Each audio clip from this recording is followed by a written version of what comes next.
ॐ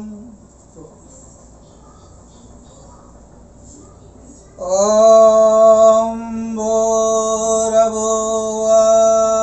स्वः तत्सवितुर्वरेण्यं भर्गो देवस्य धीमहि धियो यो नः प्रचोदयात्।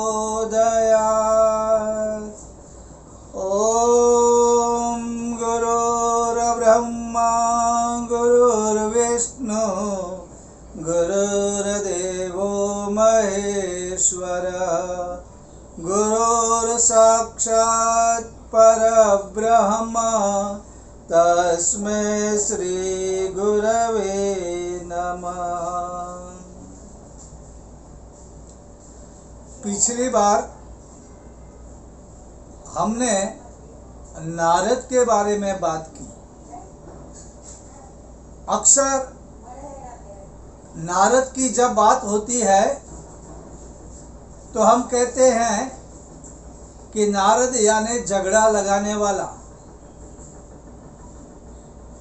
ये गलत भ्रांति लोगों में से जितना जल्दी हो सके उतनी जल्दी दूर करनी चाहिए। भारतीय संस्कृति और विचारधारा को निम्न दिखाने के लिए पराये लोग तो कुछ भी बोलते हैं। पराये तो पराये, हम लोग भी ऐसी बातें करना शुरू करते हैं जिससे भारतीय संस्कृति, उनके सूत्रधार वे हमें निकम्मे लगे। नारद एक महान भक्त है। भक्त का अर्थ होता है जो विभक्त नहीं है, जो भगवान से विभक्त नहीं है वह है भक्त। हम हमारा कोई भी ग्रंथ, कोई भी शास्त्र उठाकर देख ले,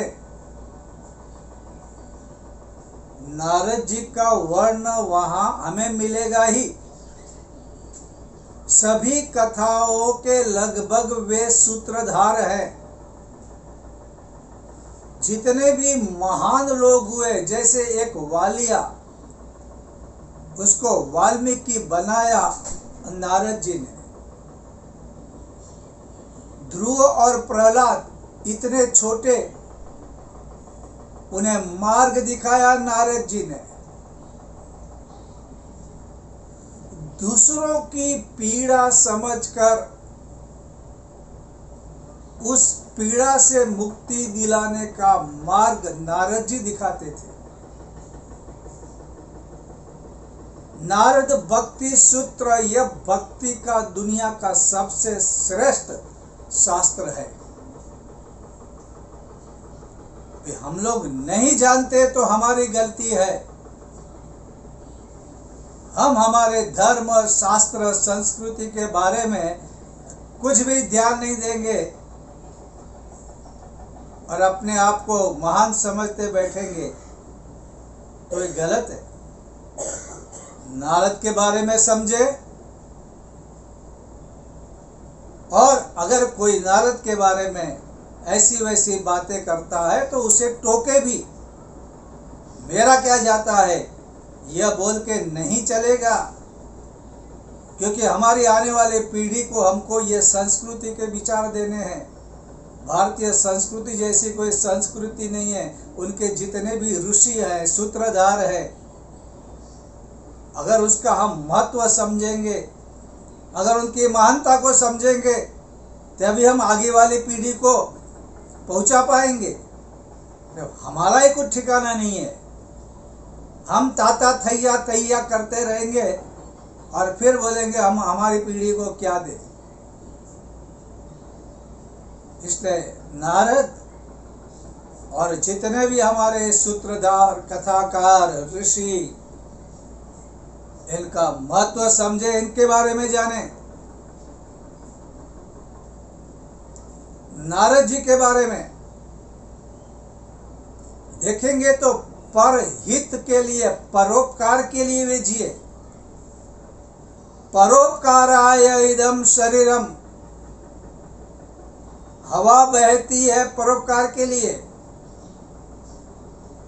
नदियां उछल उछल कर बहती है परोपकार के लिए, पेड़ हवा देते हैं, फल देते हैं, अन्न देते हैं परोपकार के लिए, गाय दूध देती है परोपकार के लिए, यह सृष्टि पूरी चलती है परोपकार के लिए, हमारे सारे ऋषि जगे परोपकार के लिए।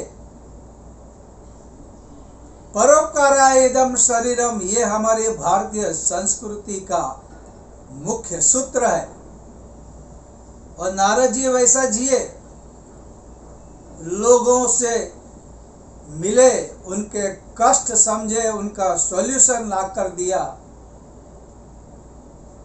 एक नारद ही ऐसे हैं जो भगवान को कभी भी और कहीं पे मिल सकते हैं। और ऐसा क्यों? क्या नारद की कोई पहचान थी? नहीं, उनका जो जीवन था वो वैसा था कि भगवान को मजबूर होना पड़ा कि नारद को जब भी आना हो, जहां पर आना हो, आ सकते हैं। आज का दिन दिवाली का, हम बात कर रहे हैं प्रज्ञा पुराण की।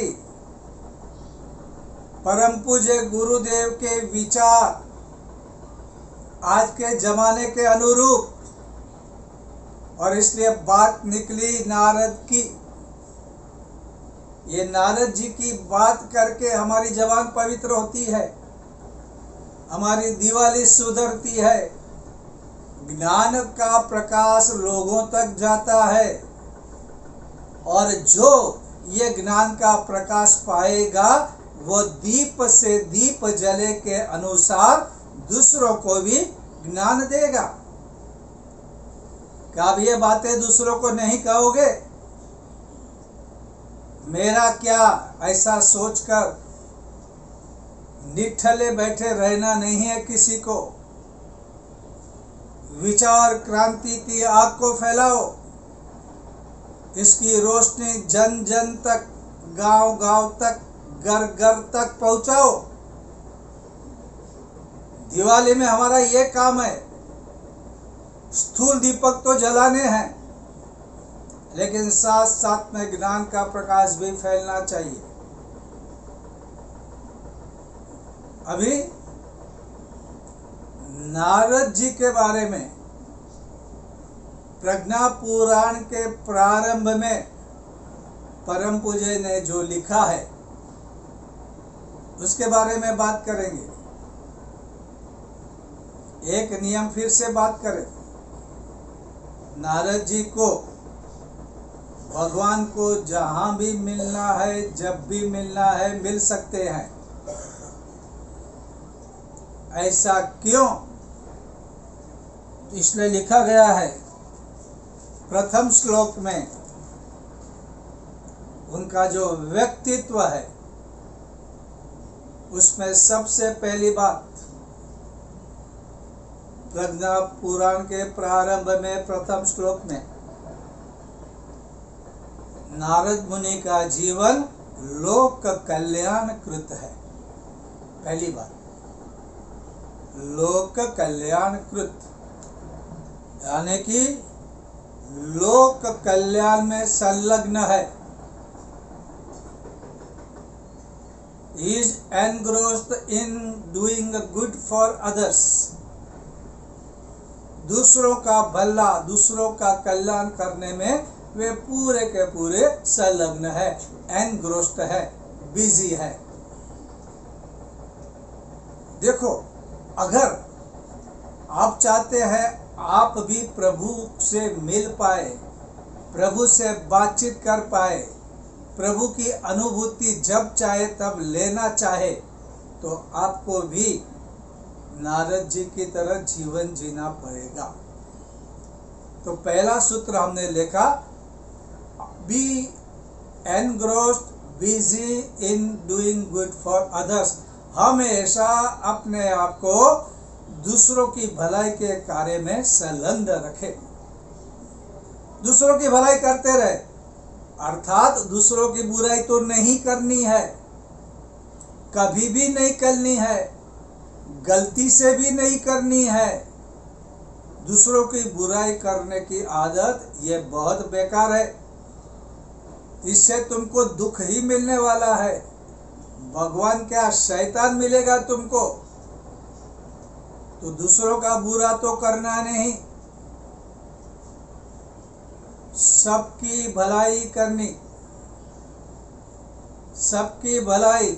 इसलिए हमारे यहाँ प्रज्ञा गीत है, जो दूसरों के लिए रोता है उसके आंसू भी गंगा और जमुना के जल से भी ज्यादा पवित्र है। जो कदम परोपकार के लिए चलते हैं उन कदमों को चरण कमल कहते हैं। तो ये जो कुछ भी दिया गया है हमारे लिए हमारे शास्त्रों में, उसका महत्व हमें गंभीरता से लेना चाहिए, सोचना चाहिए। तो अगर हम परोपकार के लिए चलेंगे, दूसरों की भलाई के लिए, और दूसरों की सचमुच की भलाई, खोटे लोगों की भलाई के लिए नहीं। कई लोग ऐसे होते हैं, बड़े बड़े गुंडे, भाई हमको संभल के रहना है, उनका काम करते हैं। ये नेता है, इनका काम करते हैं। ये हमारे धर्म के बड़े हैं, इनका काम करते नहीं।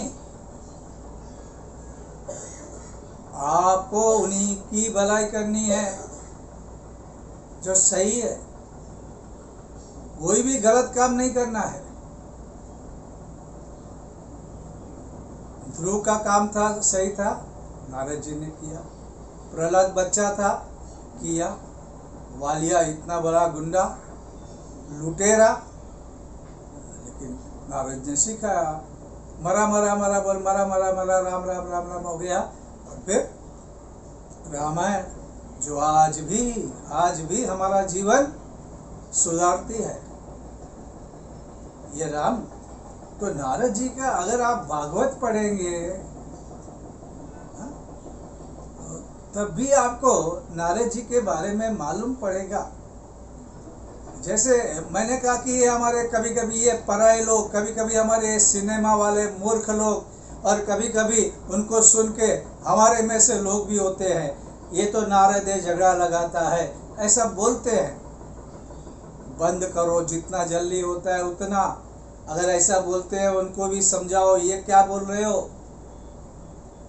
तो नारद जी का सबसे बड़ा गुण परोपकार में संलग्न। दूसरा, धर्म धारणा संप्रसारक। अभी देखो, धर्म ये महान है। जो धर्म की रक्षा करता है, धर्म उसकी रक्षा करता है, ये भी हकीकत है। लेकिन कभी कभी क्या होता है, लोग धर्म को नहीं समझ पाते,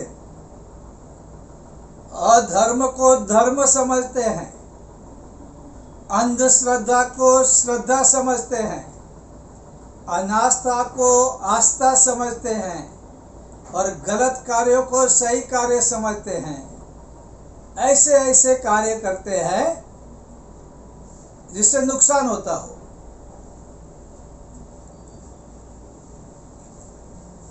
और अगर ऐसा ही चलता रहा तो क्या होगा, लाभ की जगह पे नुकसान होगा। हम तो चाहे कि हमें हमेशा आनंद की अनुभूति रहे,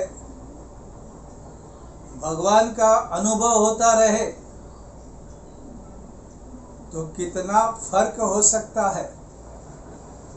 तो धर्म को हम भी समझे, लोगों के पास जाए, घर घर जाए, यज्ञ के माध्यम से जाए, परम पूज्य गुरु जी के विचार देने ला जाए,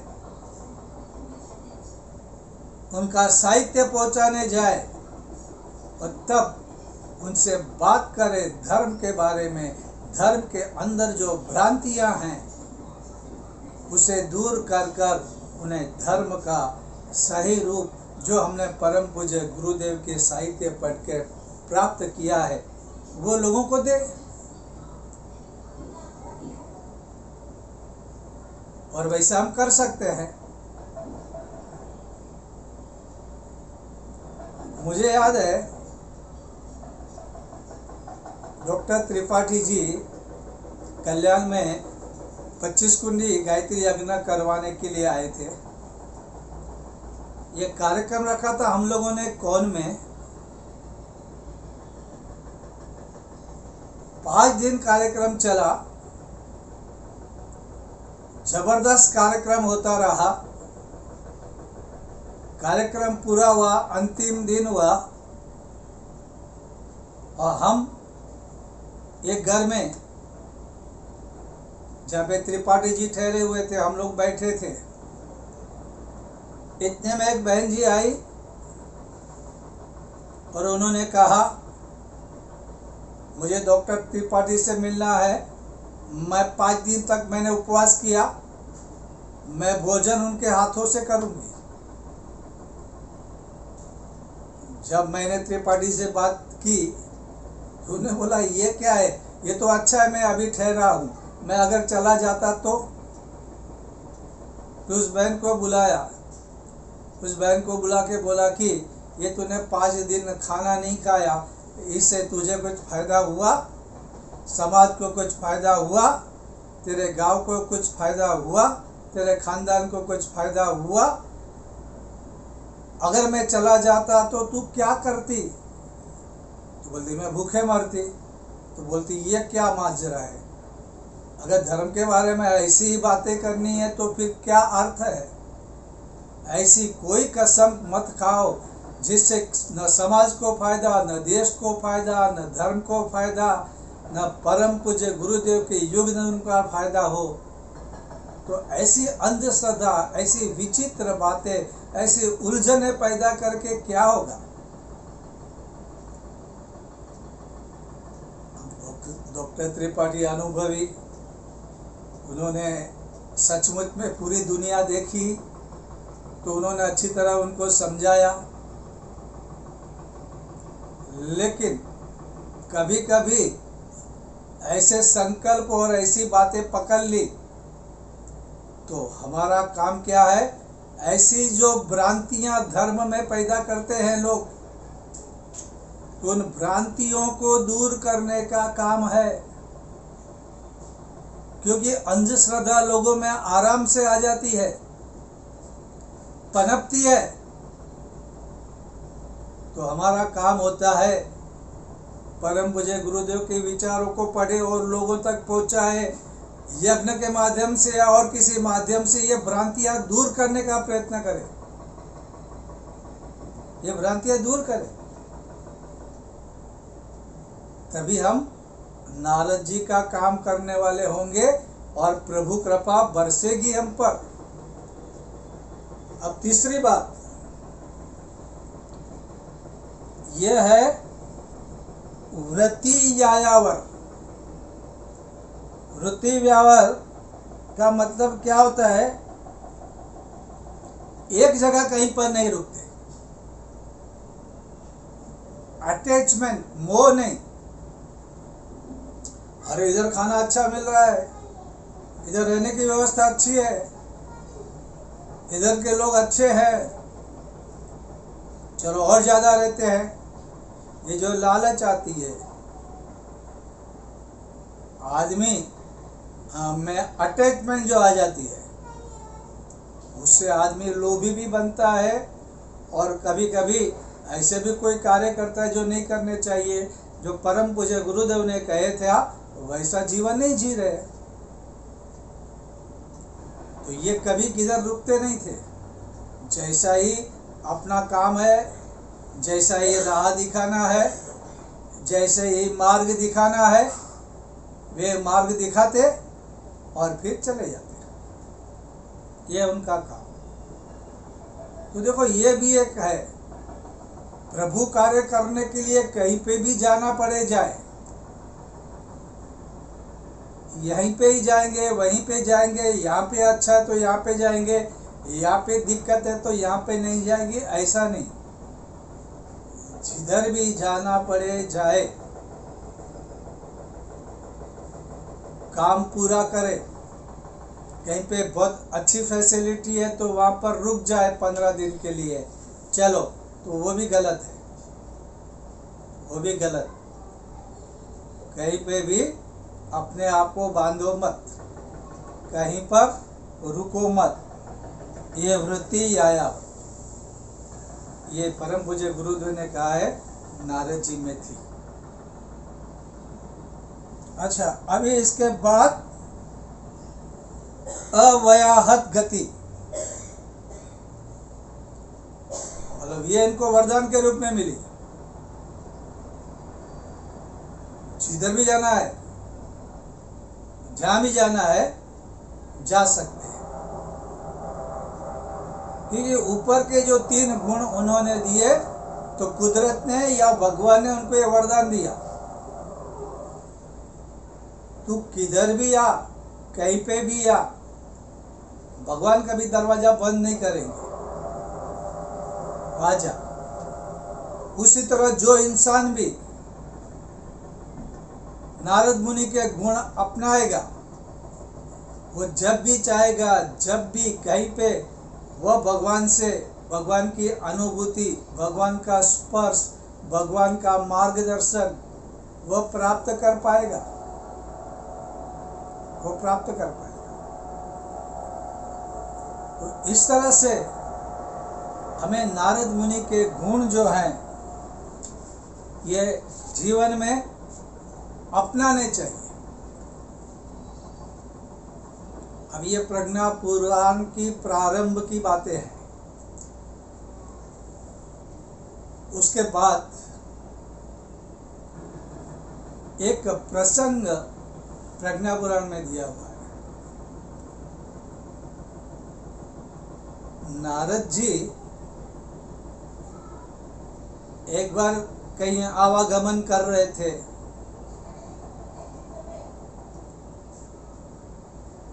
इतने में उन्होंने देखा एक देवदूत आ रहा था। तो उन्हें पूछा, भैया तुम कौन हो? तो उसने कहा, मैं देवदूत हूं। आपके हाथ में क्या है? मतलब मेरे हाथ में भगवान का बनाया लिस्ट है। इस लिस्ट में क्या है? भक्तों का लिस्ट है, जो भगवान के प्रिय भक्त है, उन लोगों का नाम है। तो नारद को लगा, अरे मैं भी तो भक्त हूं, मैं भी भगवान का प्रिय होऊंगा, शायद मेरा पहला नाम होगा। तो उसने कहा, भाई मैं देख सकता हूं? उसने कहा, हाँ देखो, कोई समस्या नहीं, देखो तुम। नारद ने लिस्ट हाथ में लिया, लेकिन दुखी हो गए। क्या हुआ? उसमें नारद जी का नाम कहीं पर भी नहीं था। नारद जी को अफसोस हुआ, मैं इतना काम कर रहा हूं फिर भी मैं भगवान का प्रिय नहीं। लेकिन वे सज्जन थे, उन्होंने अपना मन मनाया और उन्होंने कहा, हो सकता है मैं ज्यादा मेहनत नहीं कर रहा हूं, भगवान का काम अच्छी तरह नहीं कर पा रहा हूं, मैं कोशिश करूंगा भगवान का मैं काम अच्छी तरह कर पाऊं। ठीक है, आगे से मैं अच्छी तरह काम करूंगा। और उसने लिस्ट दे दिया और वे प्लानिंग कर रहे थे कि मैं कैसे ज्यादा अच्छा बनूं। इतने में और एक देवदूत आ रहा था। तो नारद जी ने पूछा कि भैया तुम कौन हो? उसने कहा, मैं देवदूत हूं। तो तुम्हारे हाथ में कौन सा लिस्ट दिख रहा है? ये लिस्ट वो है कि भगवान किन के भक्त है, उनका नाम है। मतलब ऐसे कुछ भक्त है, वे इतना सारा काम करते हैं कि भगवान उनकी पूजा करने लगे हैं। भगवान को उनके बगैर नहीं चलता, भगवान उनके भक्त बन गए हैं, उनका लिस्ट है।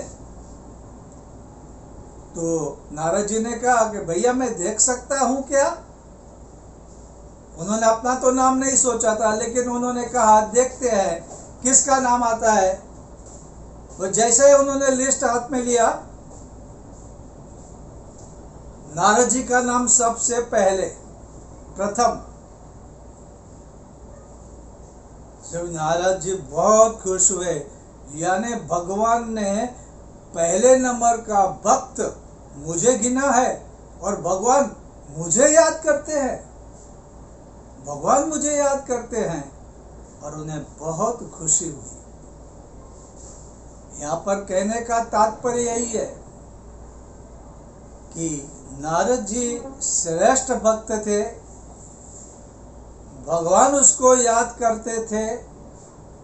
तो हम भी जैसे परम पूज्य गुरुदेव ने नारद जी के बारे में जो अच्छे गुण दिए हैं, उन गुणों को अपनाएं,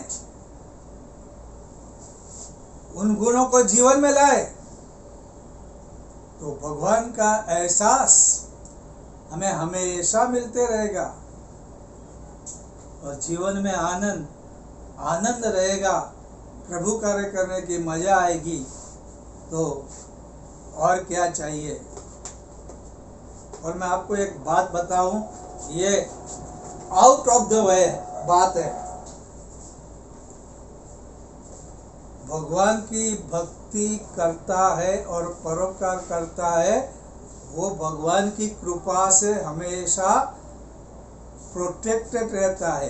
ग्रह नक्षत्र ब्रह्मांड नकारात्मक भूत प्रेत ऐसी कोई बाधा उनको नहीं आती। मैं अंधश्रद्धा की बात नहीं कर रहा हूँ, लेकिन ये हकीकत है, जो परोपकार के लिए रात दिन प्रभु कार्य करता है, उसके जीवन में प्रभु की देवी कृपा हमेशा हमेशा रहती है, वो आदमी सुखी रहता है। तो अगर ऐसा जीवन चाहिए तो हम भक्ति को जीवन में अपनाए, नारद जी का जीवन हम समझे और प्रज्ञा पुराण पढ़ना शुरू करें और एक एक बात को धीरे धीरे स्टेप बाय स्टेप जीवन में उतारते जाएं। आज के लिए